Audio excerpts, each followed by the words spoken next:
civilizations of the ancient world.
A unique civilization arose in this part of East Africa, with what is now Ethiopia and Eritrea at its center, the Kingdom of Aksum.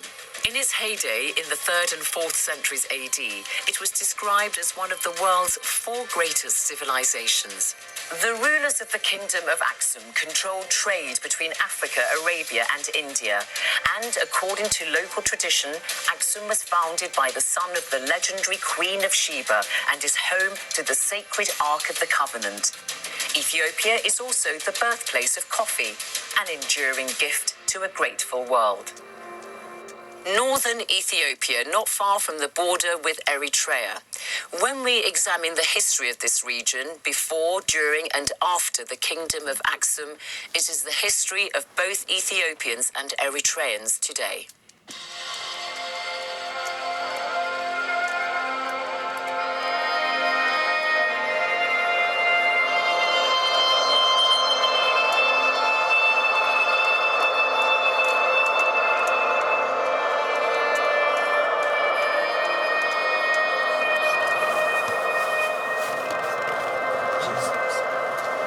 The early morning mist in the highlands that make up some of the most dramatic landscape of both Ethiopia and Eritrea.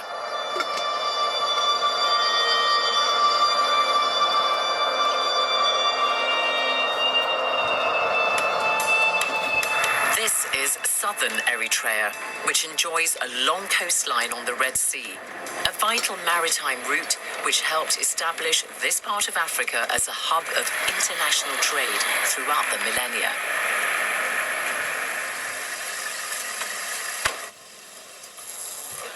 Assalamu alaikum.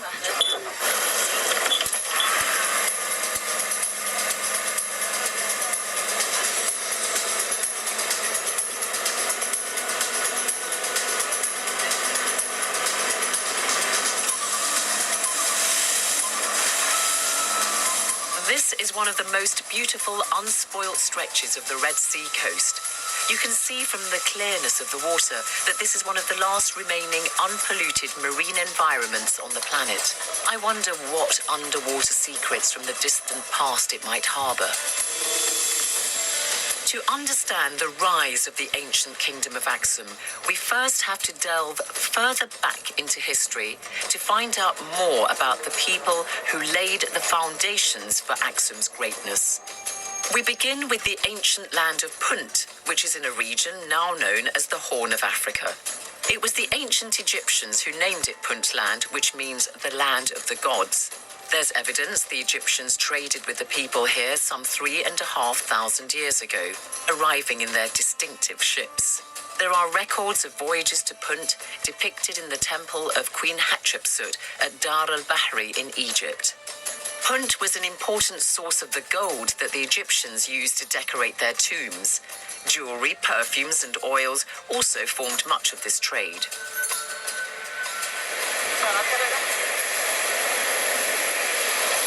If you spend some time with the coastal inhabitants of Eritrea today, you soon learn that the people here have never broken with their centuries-old tradition of trading across the Red Sea. The fact that most people in this part of the country can speak Arabic is testament to their links with other cultures. This strategic position on the Red Sea coast meant people from many civilizations of the ancient world interacted with the local inhabitants. However, it was not just trade that made this part of Africa attractive.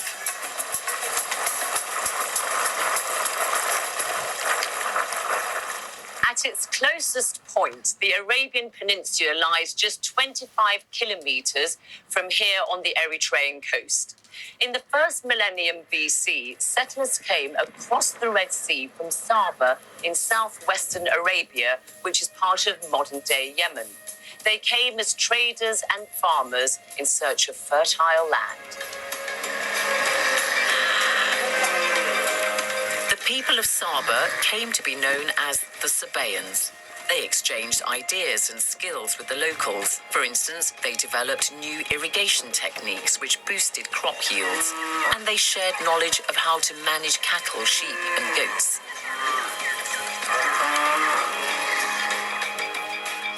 In time, a port was established at Adulis, which became one of the most important trading centers on the Red Sea, though its location today is no longer on the coast, but about 7 kilometers inland.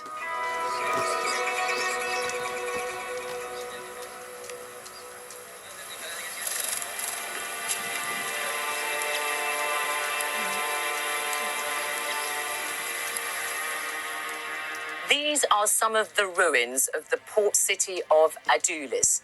It is now completely deserted, but this was once a thriving ancient port city, one of the greatest of its time. By the standards of the ancient world, the inhabitants would have enjoyed a comfortable lifestyle. Some of the houses here would have been quite grand. These are the remains of a house in the city. Nobody lives in the area anymore, but we do know that Adulis was once a prosperous urban centre. Much of the land in Adulis remains unexcavated, but archaeologists here in Eritrea are working to uncover evidence of its former glory.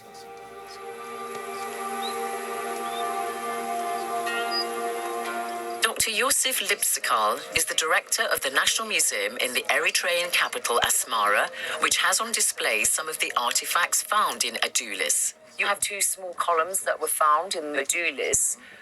What would they have been? I think they would have been part of a palace, access to the entrance of the palace, which made of marble, together with other piece of architecture that was found in Adulis. Looking around your lovely museum, very striking that you have this Sphinx here. Where was that found, and what does it tell us about the indigenous culture of what is modern-day Eritrea? The Sphinx was found in the southern part of Eritrea, in a place called Adigramatan, which is dated 9th century BC. As you see, it's a figure of the head of a woman and the body of a lion. And under it, you have a Sabian inscription. The inscription talks about that it was a sacrificial stone. When you see the Sphinx, you see the African component, the style of hair, the dressing. And this helps us to see, also to inspect the indigenous and endogenous culture. And it shows the relationship also with the neighboring countries, with Sudan and Nubia, because we know that there are many sphinxes in Egypt. From Asmara, I'm traveling to the southwest of Eritrea to see more evidence of early civilizations in the country. High up in the mountains is a place rarely visited by outsiders, the site of Geheto, which is near where the Sphinx in the museum was found. Rock art nearby shows that this area has been inhabited for some 7,000 years.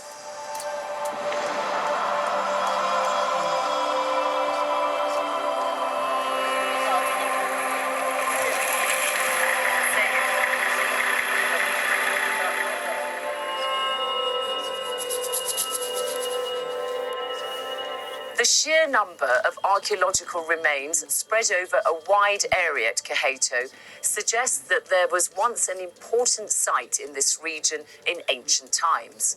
Very little is known about the society that was based here, but it's believed that there was once an independent settlement that thrived in this part of Eritrea for hundreds of years.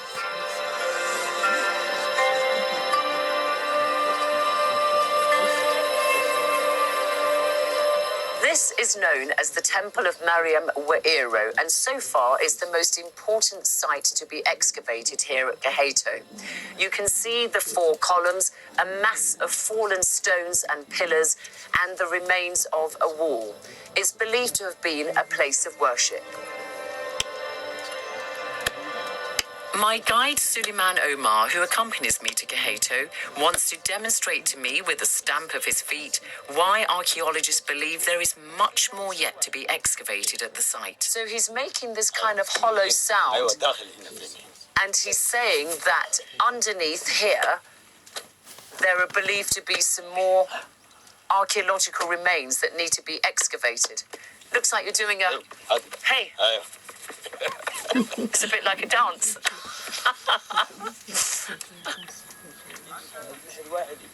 كلها 27 محل. حتى هناك. So Suleiman's telling me that across Kaheto there are like 27 sites where they're excavating, and really it does cover a big area of land. So clearly, at some stage, there must have been a society that really flourished here in this part of Eritrea. And it seems to me that it's a story that's being uncovered.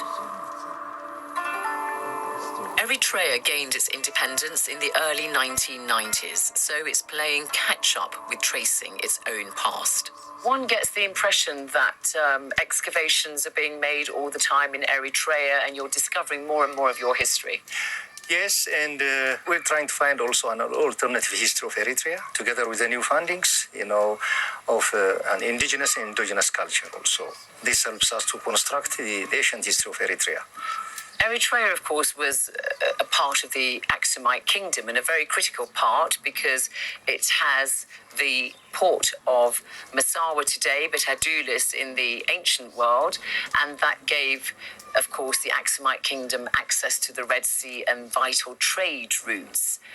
Most of the sites, which you find in Eritrea, as well as in Ethiopia, were, Aksumite, But we have found that there are about 70% of the Eritrean sites are pre-Aksumite. In Adulis, for example, we have found a pre-Aksumite site, which we call Adulite, because of the architecture, which is definitely different. So most of these sites, we think they are the precursor of the Aksumite civilization. The various societies which lived both inland at Kaheto and on the coast at Adulis must have interacted with one another, even if they were distinct communities.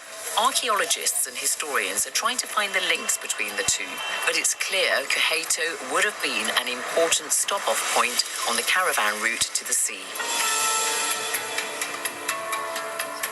As time went on, these different groups of people mixed with the Sabaeans, who had migrated from across the Red Sea. The Sabaeans brought with them their own cultural practices, though of course they were also themselves influenced by the locals.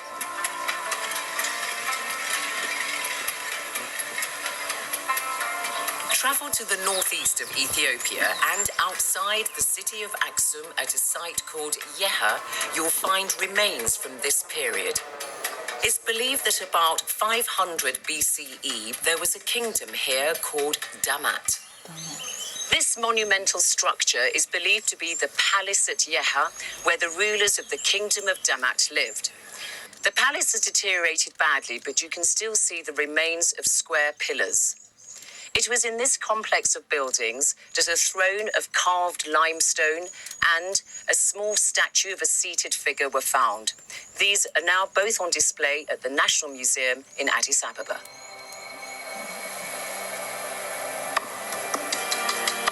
Near the palace is a temple, which, when I visit, is being renovated. The Sabaeans spoke their own language, Sabaean, which in time mixed with the local tongue and gave rise to a new language called Gez. This evolved into the Amharic and Tigrayan of Ethiopia and Eritrea today, languages which, with some modifications, have been written since about 700 BCE.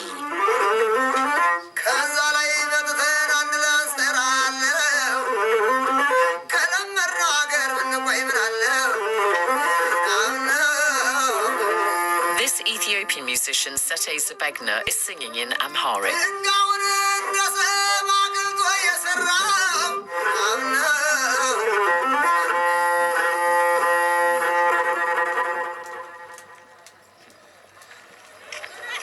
The fusion of cultures created the foundations for the emergence of the Kingdom of Aksum, which lasted from around the 1st century for 1,000 years. Between 183 and 213 AD, the Aksumites crossed the Red Sea, invaded South Arabia, and conquered the coastal parts of the land of the Sabaeans. This showed how strong the kingdom had become. This is the major city in northern Ethiopia today that's called Aksum. It's one of the oldest continuously inhabited places in Africa, and if you visit it, you immediately get a sense of its historic significance. The first recorded king of the Aksumite kingdom was Zoscheles, but he's been totally eclipsed by an altogether more romantic tale of the kingdom's origins. Legend has it that the Queen of Sheba travelled from Aksum to Judah in the modern-day Middle East to visit King Solomon, renowned for his wisdom. According to the Bible, she arrived in Jerusalem with a large retinue, camels bearing spices, gold, and precious stones. The story of Sheba and Solomon is related in a book called the Kebra Nagast, meaning the glory of the kings. It's a compilation of legends and traditions put together mostly in the late 13th and early 14th centuries by monks.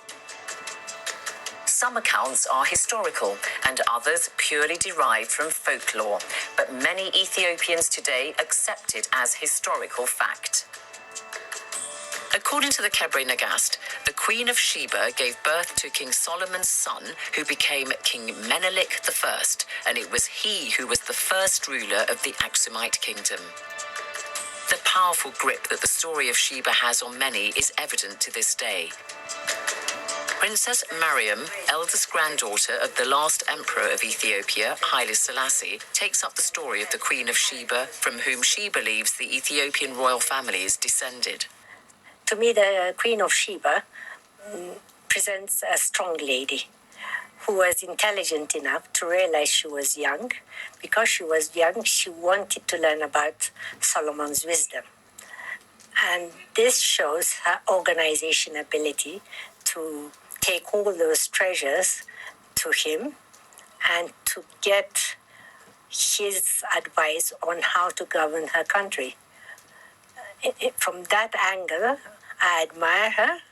I think she was forward-looking, in a sense, to learn, to educate herself, and I give her credit for all that.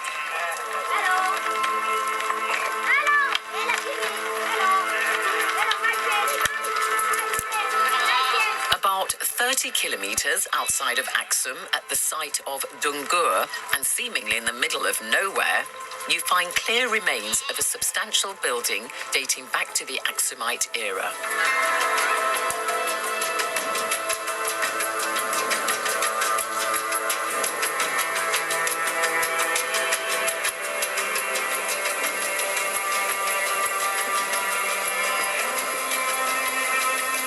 According to local tradition, this stone structure behind me is the palace of the Queen of Sheba. In truth, it is more likely to be a castle dating back to the 7th century that was the home of a noble Aksumite family. But regardless of what the historians say, local guides here will tell any visitor that this is where the Queen of Sheba lived. got a very special atmosphere. It takes you back and you think of all the traveling she made and the way they brought back the wisdom from Solomon and passed it on from generation to generation. If the Queen of Sheba was King Solomon's contemporary, she would have been alive 3 centuries before this castle at Dungur was built. But why let a discrepancy of just 300 years ruin a good story? Putting aside the debate of who actually lived in the palace, what do we know about it? The site here at Dungur is the finest example of Aksumite architecture still standing today. There are about 40 rooms in the castle. There's a kitchen with large brick ovens, rooms with bathing facilities, and all this shows that Aksum was a thriving urban centre of the ancient world. The castle at Dungur is believed to have been a nobleman's house, and it's not the only one. At the museum in Aksum, there's a model of the Ta'aka Mariam Palace, a square building with 4 towers set in a courtyard surrounded by many rooms. This is the design of one of the Aksumite palaces. That's the model of Ta'aka Mariam Palace. It's dated to 5th up to 6th century AD. This palace is the biggest one in the history of the Aksumite kingdom. And why can we not see the site? Because for the time being is under excavation. That's why we prepare for the time being this model. But this was examined in 1906 by the German archaeologists. So at that time, they found, most of ground plus 1, the half of the palace. So tell me, the famous site at Dungur, which local tradition says is the palace of the Queen of Sheba, would it have looked like this? Yes. Most of the Aksumite palaces already had this typical architectural design. So there would have been bedrooms, bathrooms. Yeah. Already kitchens. Yes, already it looks this one. It would have been very impressive then. Yeah. Yeah. Do you believe that the site at Dungur is the palace of the Queen of Sheba? Yes. 100%? Yeah. There's another part of Sheba's story which also has deep significance for Ethiopians and is as vibrant in their culture today as it has been throughout the centuries. Tradition holds that the first emperor of the Aksumite kingdom, Menelik I, the son of Sheba and Solomon, took from Jerusalem to Aksum one of the most sacred artifacts of Judaism, the Ark of the Covenant. I make my way along the wide streets of Aksum to the location by the city's main church where the Ark is supposed to be kept and guarded by a monk.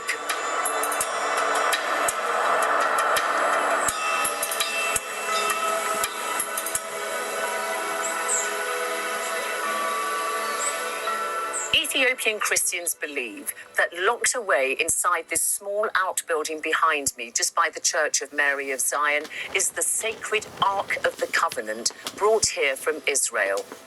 According to biblical tradition, this contains the 10 commandments handed down to Moses by God. Inside, there lives a lone monk. He rarely ventures out, guarding at all times this sacred and precious treasure.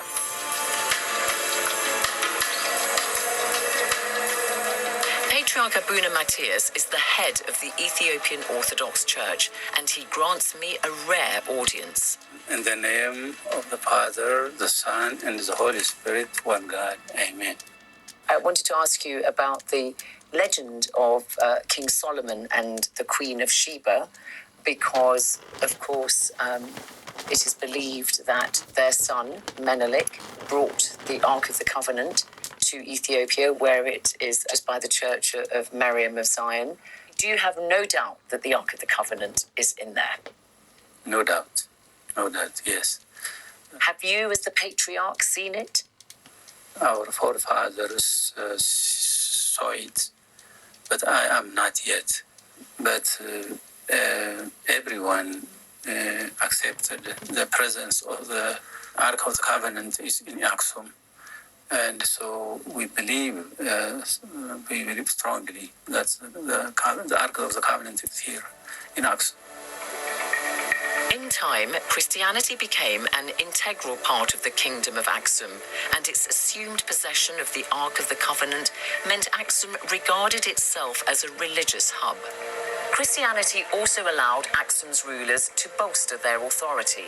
But just as with earlier civilizations, it was trade that provided them with their lifeblood.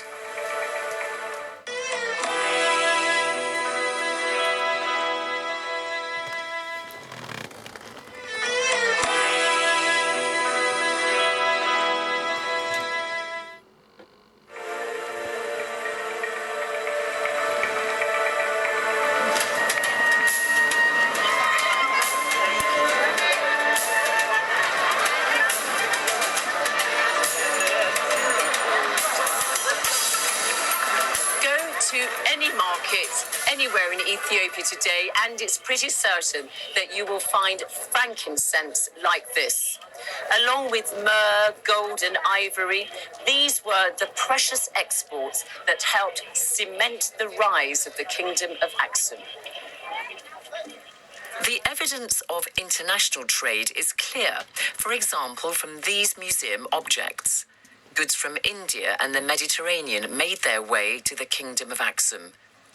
Very beautiful, decorated, I suppose they're wine glasses. Yes.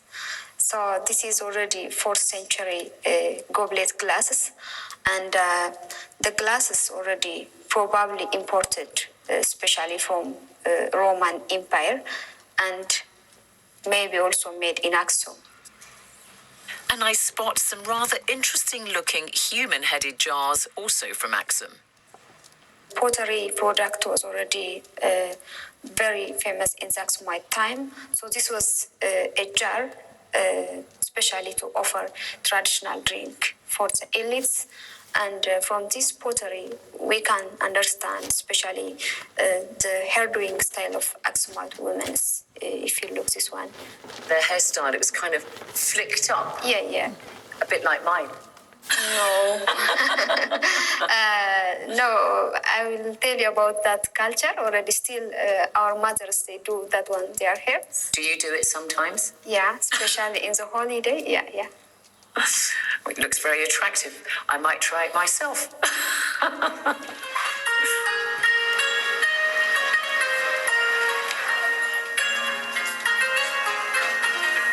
Trade is still in the blood of many who live in the highlands of Ethiopia today. Futsum Barzan is a snazzily dressed middle-aged man with skill and charm in equal measure. He sells traditional artifacts and handicrafts to Ethiopians as well as any passing visitor at his shop in the center of Aksum city.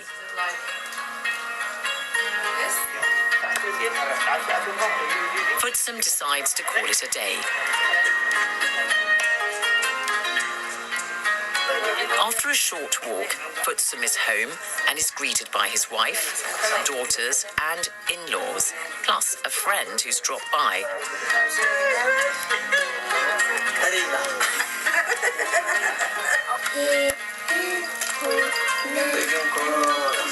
First, Futsum checks one of his daughter's homework.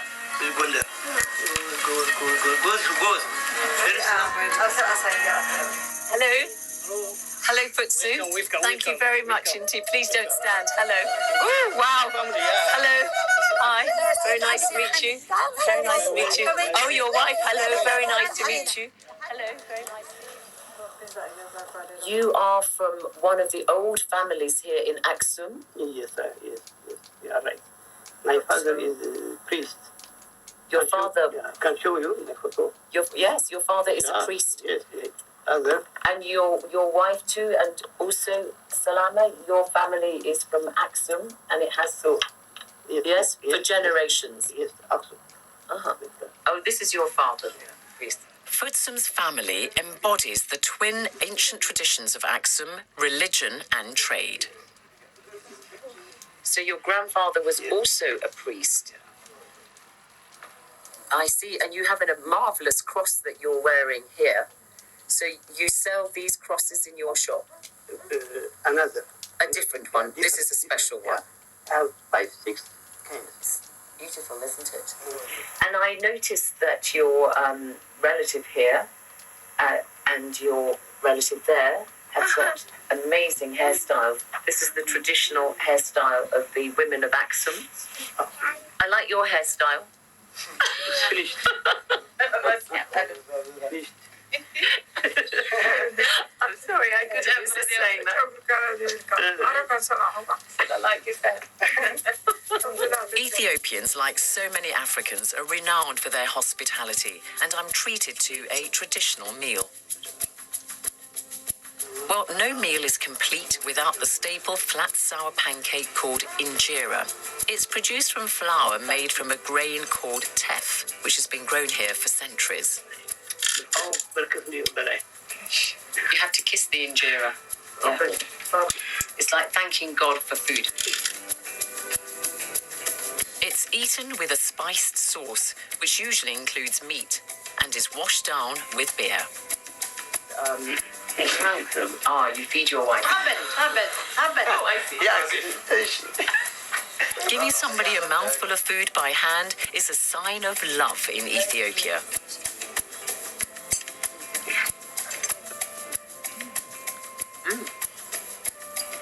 Very nice. British. Your wife made this, yes? Very nice. Delicious. Thank you very much indeed. Thank you. So drink coffee. Oh, coffee. Very important for families, yes? Especially in Axum, 3 times. Morning, afternoon, and After 10 o'clock. Coffee is not just a drink here, it's a ritual. The red berries that give us coffee beans grow wild in Ethiopia, and coffee has been drunk here for many centuries.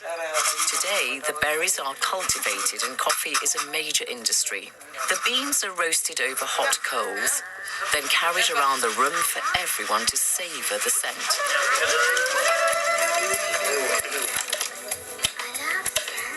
Afterwards, they're ground with a mortar and pestle. The coffee is brewed in a clay pot called a jabana, which keeps it warm. The small china cups make the drinking of coffee altogether a rather delicate affair. It's very nice. Really, really nice.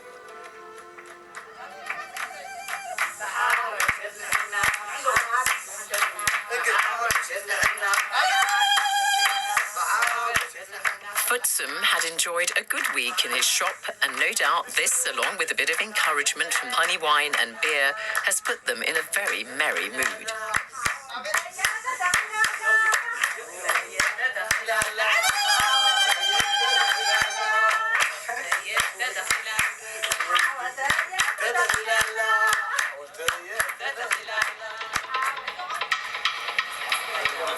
Traders like Futsum would have used currency hundreds of years ago in Axum. In fact, Axum was one of the earliest states in Africa to mint its own gold, silver, and copper coins. King Endibis was the first to introduce coins in the second half of the 3rd century AD. And some of our information about the kings of Axum comes from these coins.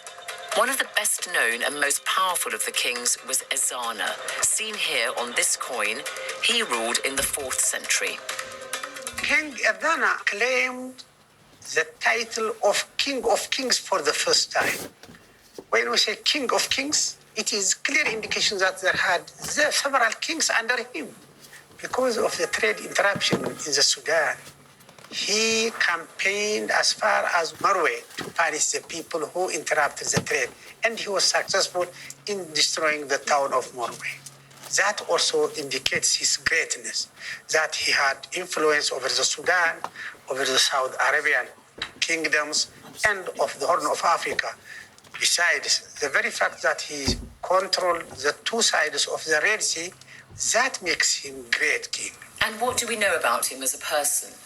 King Ezana was a despotic ruler because he punished any rebel in the Horn of Africa. Whenever there was rebellion, no matter for what reason, Ezana had to campaign against them in order to punish them. Again, when he was a pagan, he sacrificed human beings, about 50 human beings, to satisfy his god. Human sacrifices notwithstanding, it seems King Ezana had a dramatic change of heart. Towards the end of his reign, around 350 AD, Ezana adopted Christianity, as documented in the Ezana stone. It was Ezana who made Christianity the official religion of Aksum. After Ezana became a Christian, there are indications of behavioral change. The rebels might have continued after that. He went on campaign to punish the people, but he did not seem to have been harsh as he was before to kill people, because he did whatever he had done in the name of God. He says, I believe in my God, the Father, the Son, and the Holy Ghost. I believe in Jesus Christ. This clearly indicates that his behavior was according a Christian person or individual. So was he a reformed character when he became a Christian? Indeed. He stopped sacrificing people. It seems never mention of sacrifice. Stopped being a despot. Yeah. Go ahead.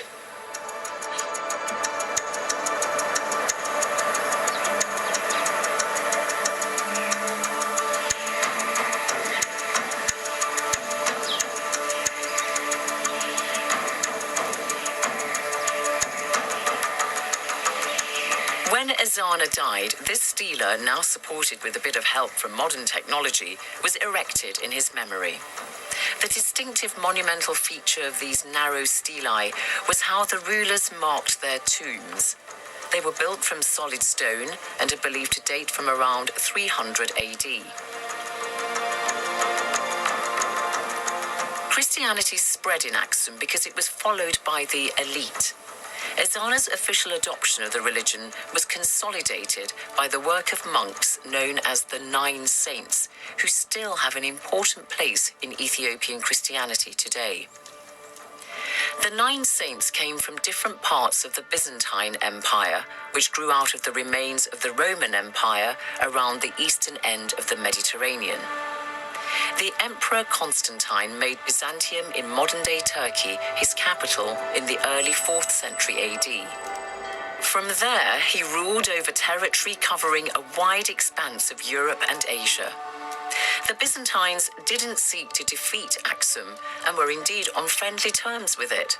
So the 9 Byzantine priests arrived safely in Aksum to spread the Christian faith.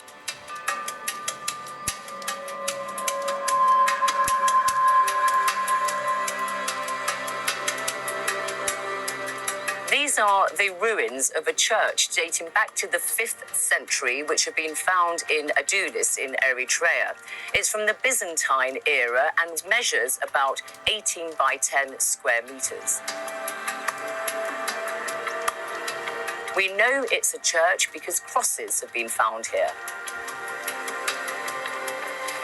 Once they arrived on the coast, the 9 saints went further inland through the highlands to preach the gospel.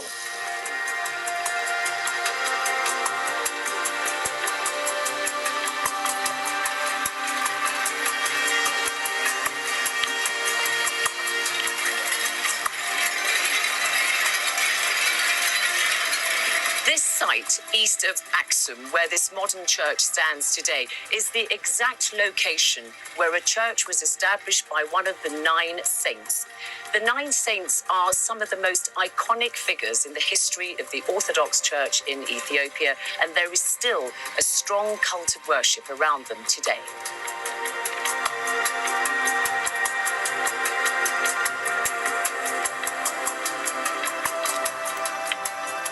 The priest at the church shows me one of the oldest Bibles in Ethiopia written in Ge'ez. It's at least 1,000 years old. We can't bring the TV camera inside because it has to be kept in the dark. Aksum is the spiritual home of Ethiopian Orthodox Christianity, even if the Patriarch of the Orthodox Church lives in his magnificent official residence in the capital, Addis Ababa.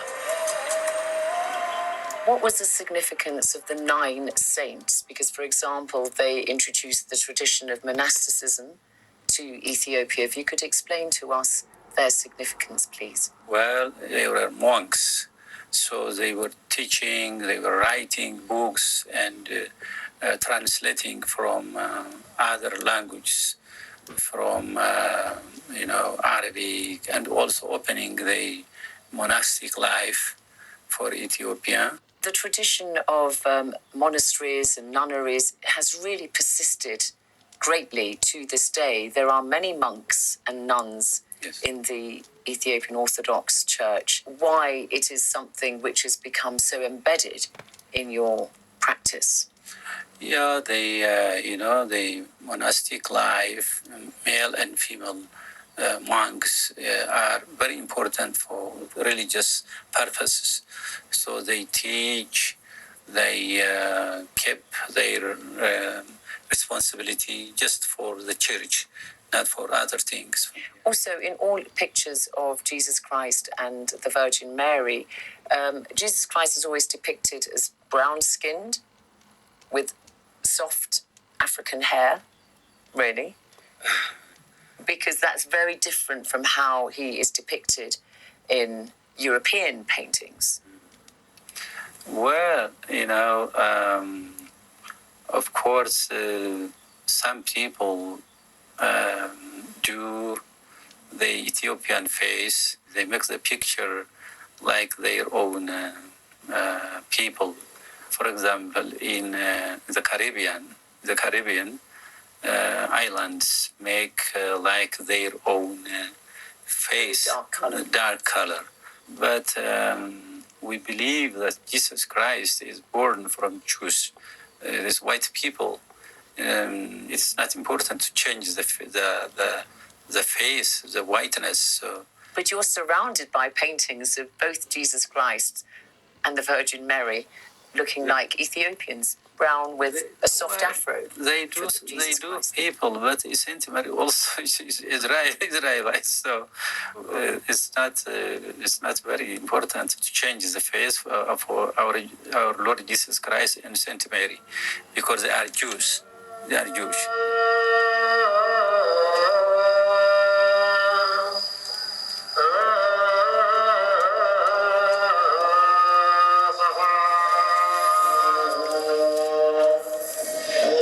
Patriarch Abuna Matthias presides over key services like this one at the Ethiopian Orthodox Christmas at the Holy Trinity Church in Addis Ababa. The most holy item in every Ethiopian Orthodox church is the tabot, a supposed replica of the Ark of the Covenant. It's covered at all times by a draped sheet.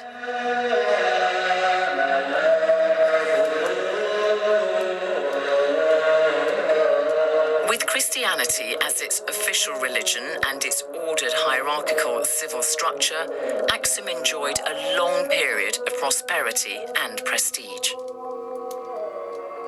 It had also become a strong military power in the region. The army protected the empire's trade interests and upheld its reputation as a powerful Christian kingdom. Around 520 AD, disturbed by clashes between Christians and Jews in South Arabia, King Caleb of Aksum sent an army across the waters of the Red Sea to South Arabia and defeated the Jews there. According to the Kebre Nagast, after defeating the Jews of Arabia, King Caleb returned to Aksum, gave up his throne, and spent his life in a monastery. However, another account states that he reigned in Aksum for a further 17 years. The Kingdom of Aksum must stand not only as one of the greatest civilizations of Africa, but also of the ancient world. Hundreds of years before Christ, various settlements in what is today Ethiopia